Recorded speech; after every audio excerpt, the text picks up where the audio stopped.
Assalamualaikum warahmatullahi wabarakatuh. Salam sejahtera bagi kita semuanya. Jadi pada kesempatan kali ini kita akan mempelajari materi tentang bab 2 ya. Nah, ini trigonometri analitika. Jadi pada hari ini kita akan mempelajari tentang jumlah dan selisih dua sudut, khususnya bentuk cos alfa dikurangi ditambah atau dikurangi beta. Nah, jadi ini dua sudut alfa dan beta itu dijumlahkan atau dikurangi. Nah, ini dalam bentuk kosinus seperti itu. Nah, itulah yang dimaksud dengan jumlah dan selisih dua sudut nantinya. Nantinya kita juga akan mempelajari bentuk yang sinnya dan tan seperti itu. Nah, ini hari ini kita belajar tentang bentuk cos alfa plus minus beta. Nah, kita simak materinya. Nah, oke, misalkan saya gambarkan sebuah koordinat kartesius ya. Itu ada sumbu X, lalu ada sumbu Y, lalu saya gambarkan sebuah lingkaran seperti ini. Nah, lingkarannya itu pusatnya di O.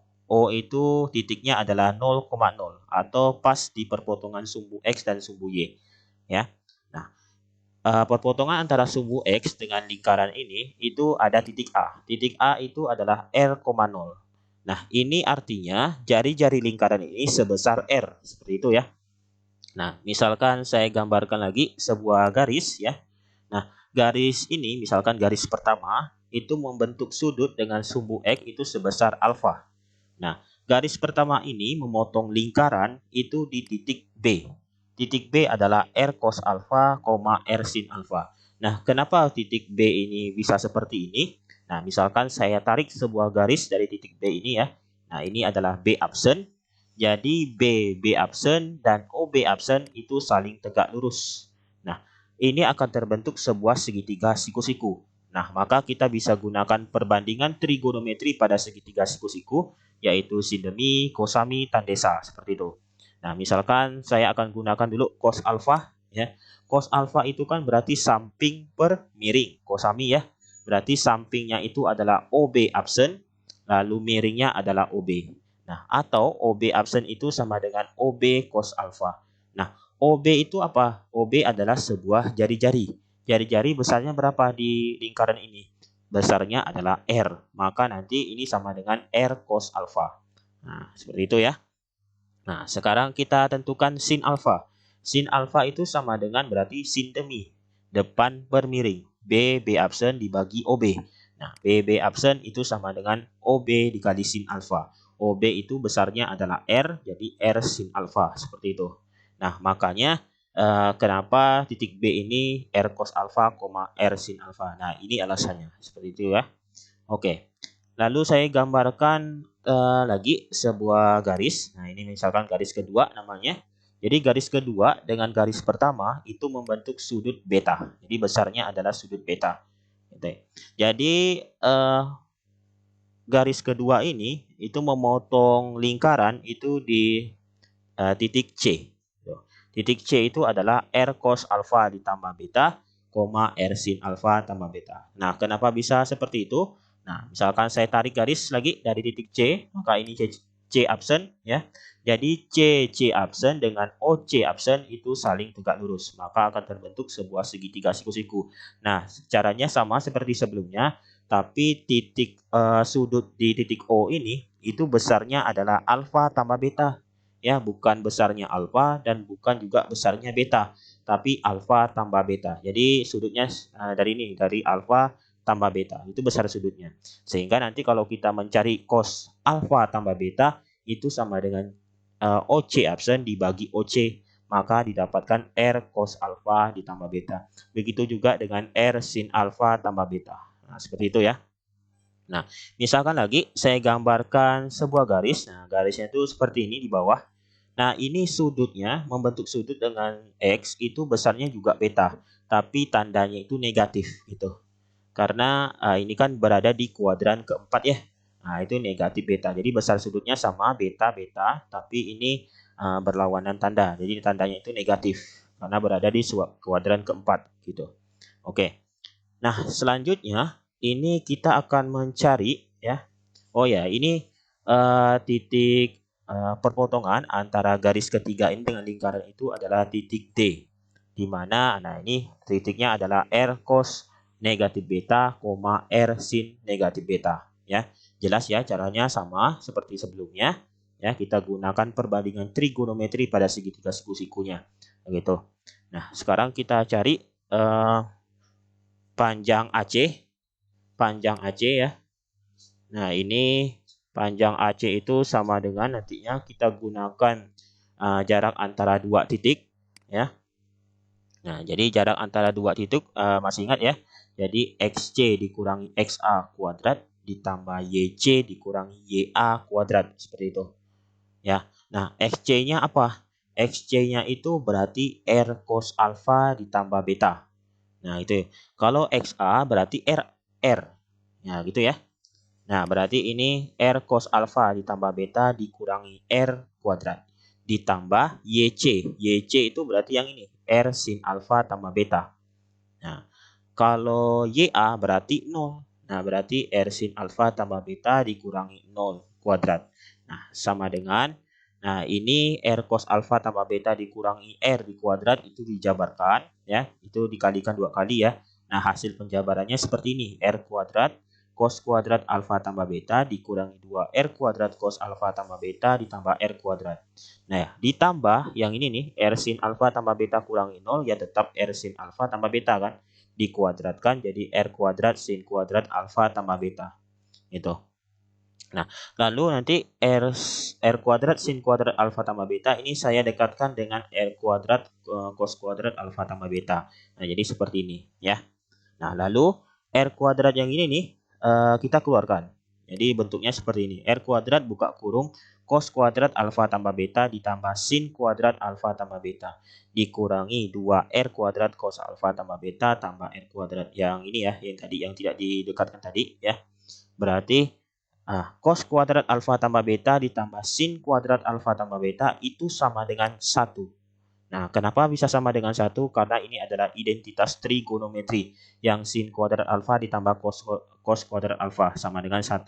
Nah, kalian bisa cek nanti. Nah, itu sama dengan 1. Nah, jadi R kuadrat dikali 1, ya R kuadrat.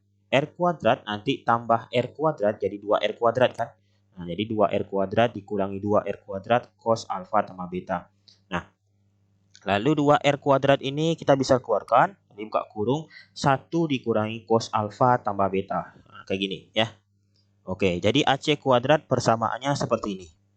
Nah, sekarang kita cari BD. Nah, BD yang ini. Nah, BD berarti jarak antara titik B dengan titik D. Nah, caranya sama berarti XD dikurangi XB kuadrat ditambah YD dikurangi YB kuadrat. XD-nya apa? XD-nya berarti R cos negatif beta gitu ya. Berarti XB itu adalah R cos alpha. Nah, ini ditambah YD-nya R sin negatif beta. Lalu YB itu adalah R sin alpha. Nah, ini kita sederhanakan dulu ya. Jadi R cos negatif beta, nah ini nilai sudut negatif. Itu kalau cos negatif beta itu sama dengan cos beta. Nah, itu kalian bisa cek di materi kelas 10. Nilai sudut negatif, jadi cos negatif beta itu sama dengan cos beta. Jadi ini maksudnya nilai cos negatif beta itu ya tetap positif cos beta. Kenapa? Karena negatif beta itu kan berada di kuadran keempat kan. Nah, berarti tetap positif gitu. Nah, dikurangi R cos alpha ditambah. Nah, beda dengan ini sin negatif beta. Sin negatif beta itu berarti kita buat sama dengan negatif sin beta. Negatif sin beta dikali R jadi negatif R sin beta. Dikurangi R sin alpha dikuadratkan. Gitu. Nah, ini kita jabarkan, berarti penjabarannya seperti ini. Jadi R kuadrat cos kuadrat beta dikurangi 2R kuadrat cos alpha cos beta ditambah R kuadrat cos kuadrat alpha. Nah, ini penjabaran yang ini ya, R cos beta dikurangi R cos alpha kuadrat. Sedangkan penjabaran yang ini, negatif R sin beta dikurangi R sin alpha kuadrat itu sama dengan R kuadrat sin kuadrat beta ditambah 2R kuadrat sin alpha sin beta ditambah R kuadrat sin kuadrat alpha. Nah, selanjutnya nanti R kuadrat cos kuadrat beta ini kita dekatkan dengan R kuadrat sin kuadrat beta. Dan R kuadrat cos kuadrat alpha kita dekatkan dengan R kuadrat sin kuadrat alpha. Yang ini berarti kita dekatkan dengan sesamanya, gitu ya. Oke, jadi ini saya dekatkan seperti ini. Nah, lalu R kuadratnya kita bisa keluarkan. Jadi R kuadrat buka kurung sin kuadrat alpha beta ditambah cos kuadrat beta ditambah R kuadrat sin kuadrat alfa ditambah cos kuadrat alfa. Nah, seperti ini. dikurangi, nah ini tadi kan yang kita dekatkan juga ya. Jadi 2R kuadrat, nah buka kurung cos alfa cos beta nih. Nah ini jadi negatif. Karena nanti kalau negatif kali negatif kan jadi positif ya. Jadi sin alfa sin beta seperti itu. Nah, sin kuadrat beta ditambah cos kuadrat beta, nah hasilnya adalah 1. Gitu. Jadi 1 kali R kuadrat ya R kuadrat. Nah, ini juga sama nih, sin kuadrat alfa ditambah cos kuadrat alfa. Hasilnya juga 1 dikali R kuadrat gitu. Jadi R kuadrat tambah R kuadrat jadi 2R kuadrat. Nah, ini sama-sama ada 2R kuadrat ya. Jadi 2R kuadratnya kita keluarkan. Jadi buka kurung 1 dikurangi cos alfa cos beta dikurangi sin alfa sin beta tutup kurung. Kayak gitu. Nah, kita udah dapat AC kuadrat dan BD kuadratnya. Sekarang coba kalian perhatikan AC dan BD-nya. Menurut kalian AC dan BD ini panjangnya sama atau tidak? Jadi AC dan BD itu kan sama-sama tali busur ya. Panjang sama atau tidak panjangnya? Nah, sama ya. Karena besarnya itu besar sudutnya itu sebesar alfa tambah beta. Nah, jadi panjangnya sama. Dan jari-jarinya juga pasti sama ya karena dalam satu lingkaran yang sama.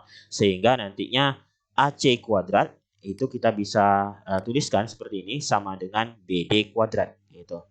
AC kuadrat tadi hasilnya adalah 2R kuadrat buka kurung 1 dikurangi cos alfa tambah beta sama dengan BD kuadrat itu adalah 2R kuadrat buka kurung 1 dikurangi cos alfa cos beta dikurangi sin alfa sin beta. Nah, seperti itu. Jadi 2R kuadratnya bisa kita coret, berarti tinggal 1 dikurangi cos alfa tambah beta dan sama dengan 1 dikurangi cos alfa cos beta dikurangi sin alfa sin beta kayak gitu. Nah, ini nih 1, misalkan 1 yang di sebelah kanan ini nih, misalkan saya pindahkan ke kiri jadi negatif 1 kan. Nah, jadi 1 dikurangi 1 ya jadi 0. Nah, berarti tinggal negatif cos alfa tambah beta sama dengan negatif cos alfa cos beta dikurangi sin alfa sin beta, ya kan? Jadi negatifnya juga kita bisa bagi atau kali negatif 1 juga, sehingga akan menghasilkan cos alfa tambah beta sama dengan cos alfa cos beta dikurangi sin alfa sin beta. Nah, inilah yang disebut sebagai penjumlahan dua sudut untuk fungsi kosinus. Nah, ini rumusnya yang pertama. Jadi ini harus diingat ya. Jadi kalau dua sudut dijumlahkan dalam fungsi kosinus rumusnya seperti ini. Jadi cos alfa cos beta dikurangi sin alfa sin beta gitu. Nah, gimana kalau yang pengurangannya? Kalau pengurangannya berarti beta ini nih kita jadikan negatif, berarti cos alfa tambah negatif beta gitu ya. Jadi setiap ada beta kita ganti negatif. Negatif beta gitu.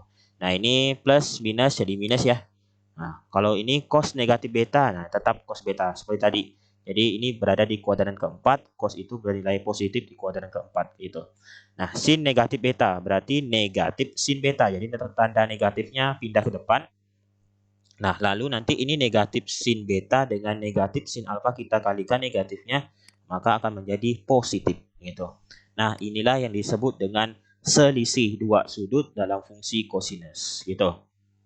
Nah, gimana? Bisa dipahami ya. Jadi dua rumus ini itu kalian harus ingat. Karena nanti ada 4 rumus lagi untuk sin dan tan masing-masing 2. Nah, bentuknya juga hampir sama seperti ini. Nah, nanti itu pertemuan selanjutnya kita akan bahas ya. Nah, tolong diingat. Nah, nanti fungsinya untuk apa? Nah, kita lihat contohnya ya. Oke. Nah, contoh pertama. Nah, tanpa menggunakan kalkulator, tentukan hasil dari cos 15 derajat dan cos 75 derajat. Nah, gimana nih? Jadi kalau cos 15 derajat, kita bisa tulis cos 45 dikurangi 30, ya kan? Jadi 45 dikurangi 30 kan 15 gitu. Nah, sesuai rumus yang tadi yang kita udah tentukan, jadi cos alfa dikurangi beta, jadi 45 kurang 30 itu sama dengan cos alfa cos beta ditambah sin alfa sin beta. Ini akan sama dengan cos 45 cos 30 ditambah sin 45 sin 30 gitu. Nah, cos 45 berapa? Jadi setengah akar 2. Cos 30 adalah setengah akar 3, sin 45 setengah akar 2, jadi sin 30 adalah setengah. Jadi ini perkalian bentuk akar, jadi cara mengalikannya masih ingat ya. Jadi setengah kali setengah adalah seperempat, akar 2 kali akar 3 itu jadi akar 6. Jadi seperempat akar 6 ditambah setengah kali setengah itu seperempat, nah ini akar 2 itu. Nah, sampai di sini sebenarnya sudah selesai atau juga bisa ditulis seperti ini. 1/4 buka kurung akar 6 ditambah akar 2. Kayak gitu. Nah, itu untuk cos 15 derajat tanpa menggunakan kalkulator, kita bisa menentukan hasilnya seperti ini. Itu ya. Jadi 15 derajat itu kan bukan sudut istimewa kan, tapi kita bisa menggunakan sudut istimewa untuk menentukan hasilnya. Nah, itu caranya kalau kita udah paham atau mengetahui rumus selisih atau jumlah dua sudut dalam fungsi kosinus kayak gini ya. Nah, sekarang kita coba cos 75. Nah, menurut kalian cos 75 itu berapa tambah berapa atau berapa dikurangi berapa? Nah, cos 75 itu bisa dibuat 45 derajat ditambah 30 kayak gini. Nah, berarti rumus yang digunakan adalah cos alfa tambah beta. Jadi cos alfa cos beta dikurangi sin alfa sin beta. Maka ini akan jadi cos 45 cos 30 ya. Nah, dikurangi sin 45 sin 30 kayak gitu. Cos 45 adalah setengah akar 2, cos 30 setengah akar 3 sama ya kayak tadi ya, dikurangi setengah akar 2 dikali setengah. Nah, ini jadinya adalah seperempat akar 6 dikurangi seperempat akar 2. Sampai di sini boleh atau boleh tulis lagi seperti ini, seperempat buka kurung akar 6 dikurangi akar 2 gitu. Nah, gimana? Bisa dipahami ya? Nah, itu penerapan rumus jumlah dan selisih fungsi kosinus ya, dua sudut fungsi kosinus. Nah, sekarang kita coba contoh kedua. Nah, tanpa menggunakan kalkulator, tentukan nilai dari cos 25 derajat dikali cos 20 derajat dikurangi sin 25 derajat dikali sin 20 derajat. Nah, ini. Kalau kita belum belajar, nah ini akan kesulitan ya cara menentukannya. Kita harus pakai kalkulator lagi cara menentukan cos 25 dan cos 20. Karena itu bukan sudut istimewa. Nah, jadi caranya, nah oke. Bentuk ini kan hampir sama dengan rumus ini ya. Jadi cos alfa cos beta dikurangi sin alfa sin beta, ya kan? Jadi alfanya adalah 25, betanya adalah 20, ya kan? Nah, gitu. Kalau ini kan sebelumnya dari kiri ke kanan. Kalau contoh sebelumnya kan dari kiri ke kanan ya. Nah, sekarang soal ini terbalik, dari kanan ke kiri. Berarti cos alfa cos beta dikurangi sin alfa sin beta akan sama dengan cos alfa tambah beta. Berarti ini akan sama dengan cos 25 tambah 20. Karena alfanya adalah 25, 20 itu adalah beta. Jadi 25 tambah 20, cos 45. Cos 45 berapa? Ya setengah akar 2 gitu. Nah, mudah ya. Nah, itu. Oke. Oke, contoh terakhir ya. Contoh ketiga. Nah, diketahui sin A itu sama dengan 3/5. Untuk A-nya itu adalah sudut lancip. Dan cos B itu adalah negatif 12/13. Dan B-nya itu adalah sudut tumpul. Nah, ingat ya, sudut lancip itu berarti sudutnya kurang dari 90 derajat. Tapi kalau sudut tumpul itu lebih dari 90 derajat. Gitu. Nah, kita coba, misalkan saya gambarkan ke dalam koordinat kartesius seperti ini ya. Misalkan saya gambarkan sebuah garis, nah ini adalah sudutnya adalah A. Nah, misalkan saya tarik garis seperti ini, maka akan menjadi sebuah segitiga siku-siku. Nah, untuk sin A sama dengan 3/5, berarti sin itu kan sin demi ya, depan dibagi miring. Berarti depan yang di sini nih adalah 3, miringnya adalah 5 gitu. Berarti sampingnya kita harus cari. Nah, karena ini segitiga siku-siku, maka kita gunakan Pitagoras. Jadi akar dari 5 kuadrat dikurangi 3 kuadrat. Jadi sama dengan akar 25 dikurangi 9. Jadi itu adalah akar 16 jadi 4. Nah, jadi ini adalah 4 ya. Nah, sekarang kita bahas yang ini. Cos B sama dengan negatif 12/13. Untuk B-nya adalah sudut tumpul. Nah, tadi yang seperti yang saya bilang, sudut tumpul itu berarti letaknya lebih dari 90 derajat. Lebih dari 90 derajat berarti berada di kuadran, bukan di kuadran 1 berarti ya. Nah, misalkan, nah cos ini kan bernilai negatif di kuadran 2 dan di kuadran ketiga kan. Nah, misalkan saya gambarkan di kuadran 2 ya. Nah, seperti ini. Ini B-nya di sini. Saya tarik garis. Nah, ini siku-siku jadinya, segitiga siku-siku. Nah, cos B itu sama dengan negatif 12/13. Cos itu samping per miring, kosami.